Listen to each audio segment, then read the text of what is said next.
मुबारक हो। भारत में हर साल की भांति इस साल भी स्वच्छता का सर्वेक्षण हुआ है और देश के अलग अलग शहरों को स्वच्छता के हिसाब से नापा और तौला गया है और हर बार की भांति इस साल भी हम नीचे से टॉप आए हैं। इसके साथ ही बिहार के पटना ने देश के सबसे गंदे शहर होने का खिताब अपने नाम पर किया है और इसीलिए इस मौके पर पटना के नागरिक, पटना के प्रशासन और पटना का म्युनिसिपल कॉरपोरेशन, यहाँ के 3 सांसद और यहाँ के तमाम विधायक को जनता जंक्शन की ओर से बहुत बहुत बधाई, क्योंकि इन सब ने बड़ी लापरवाही के साथ कामचोरी से साफ सफाई को नज़रअंदाज करके पटना को ये खिताब जिताया है। पटना ने लगातार हर साल की भांति इस साल भी सबसे ज़्यादा गंदे शहरों का खिताब जीतकर ये साबित कर दिया है कि गंदे शहरों का शहंशाह सिर्फ एक है और वो है हमारा पटना। हालांकि बिहार के कुछ और शहर जैसे गया और बक्सर इस मुहिम में पटना को कड़ी टक्कर दे रहे हैं, लेकिन अभी पीछे ही हैं और ये भी स्वच्छता के सर्वेक्षण में सबसे गंदे शहरों में शुमार हुए हैं। इस कार्यक्रम को आगे बढ़ाने से पहले अब मेरा परिचय। नमस्ते, मेरा नाम अमन शर्मा है और आप जनता जंक्शन देख रहे हैं। ये हमारा कार्यक्रम सुबह सवेरे है, जिसके माध्यम से हम आपको बिहार की 3 प्रमुख खबर बताते हैं। और आज की पहली खबर इसी कटाक्ष के साथ शुरू होती है कि भारत के स्वच्छता सर्वेक्षण में बिहार की राजधानी पटना सबसे नीचे है, इतना कि शायद बाढ़ आने पर ही ऊपर आएगा। पटना के साथ साथ बिहार का बक्सर और गया भी इस सर्वेक्षण में सबसे गंदे शहरों में चुना गया है। हर साल यह स्वच्छता का सर्वेक्षण होता है और इस साल भी यह सर्वेक्षण हुआ है। इस सर्वेक्षण में शहरों को अपने निकलने वाले कचरे के इस्तेमाल और नियंत्रण के हिसाब से रैंक किया जाता है और इस साल का सर्वेक्षण में चौथी बार मध्य प्रदेश के इंदौर ने सबसे स्वच्छ शहर का तोहफा खुद को दिया है और इसीलिए वहाँ के नागरिक, सफाई कर्मचारी, प्रशासन, सांसद और विधायक सब शाबाशी के लायक हैं। इंदौर ने जिस होशियारी से अपने कचरे का नियंत्रण किया है, पटना उतनी ही लापरवाही के साथ अपने कचरे को अनियंत्रित कर रहा है। बचपन में 9वीं और 10वीं की किताबों में हम वेस्ट मैनेजमेंट को लेकर 3 R के बारे में पढ़ते थे और ये 3 R है रिड्यूस, रीयूज और रिसाइकल। रिड्यूस का मतलब ये है कि कम से कम कचरा उत्पन्न करने वाले सामानों का इस्तेमाल करें, जैसे पॉलीथीन या फिर प्लास्टिक के जितने भी बोतल होते हैं उनका इस्तेमाल कम करें, क्योंकि वो सड़ते गलते कम हैं और सालों तक वातावरण को प्रदूषित करते रहते हैं। रीयूज का मतलब है कि अगर आपने वैसे किसी पदार्थ का इस्तेमाल किया है जो सड़ने और गलने वाला नहीं है, तो बेहतर है कि आप उसको जितनी बार इस्तेमाल में ला सकते हैं उतनी बार इस्तेमाल में लाइए। रिसाइकिल का मतलब है पुरानी चीज़ों को इंडस्ट्री में प्रोसेस करके नई चीज़ें बना लेना, ताकि गंदगी भी कम हो सके और एक नया सामान भी फिर से इस्तेमाल करने के लिए हम सबको मिल सके।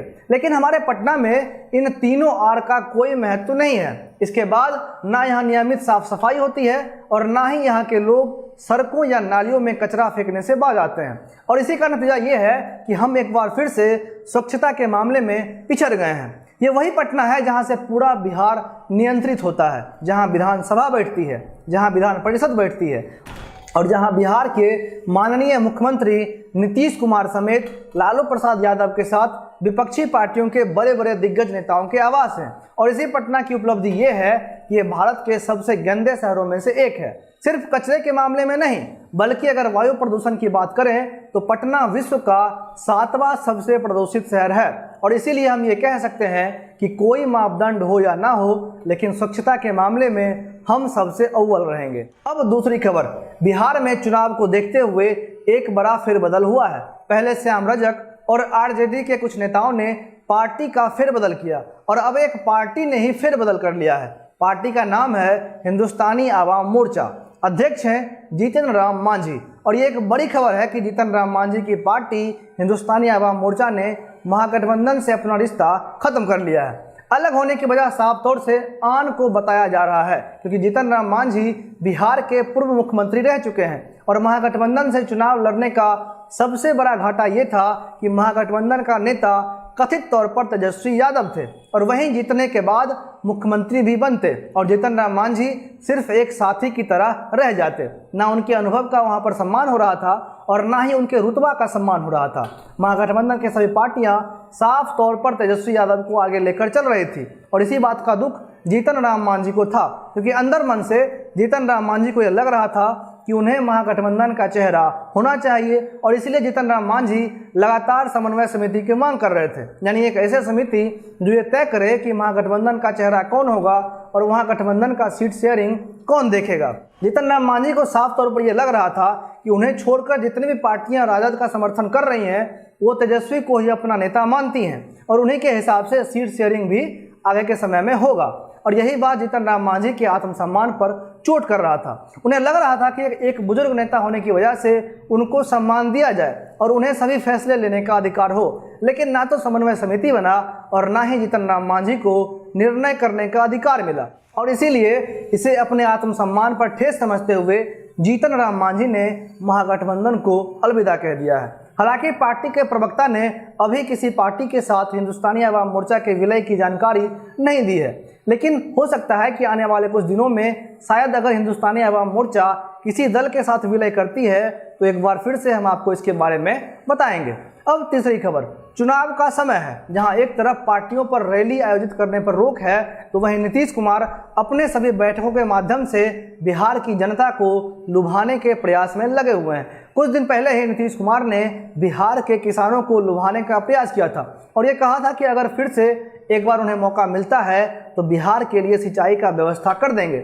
इसके बाद गांधी मैदान में झंडा फहराने के बाद नीतीश कुमार ने शिक्षकों को लुभाने का प्रयास किया। उन्होंने शिक्षकों के लिए वेतन वृद्धि और ईपीएफ का ऐलान किया।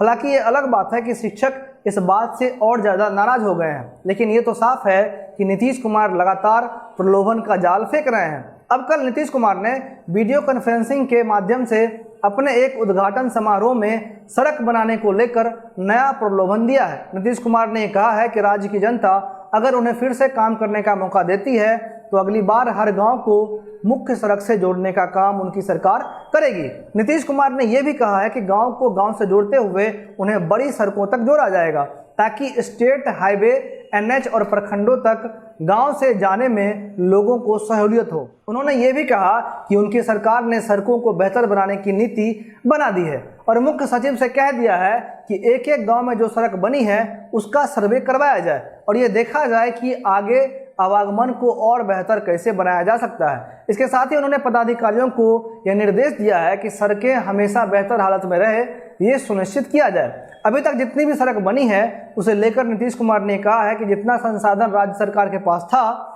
उससे अधिक बढ़कर राज्य सरकार ने सड़कों के लिए काम किया है और इसके लिए उनकी सरकार ने लोन भी लिया है। मुख्यमंत्री ने कहा कि ग्रामीण सड़कों का चौड़ीकरण किया जा रहा है और सड़कों के किनारे वृक्षारोपण किया जा रहा है ताकि हरित आवरण बढ़े और सड़कों का बेहतर मेंटेनेंस हो सके। आज के इस कार्यक्रम में बस इतना ही। आप जनता जंक्शन देख रहे थे। मेरा नाम अमन शर्मा है। बहुत बहुत धन्यवाद।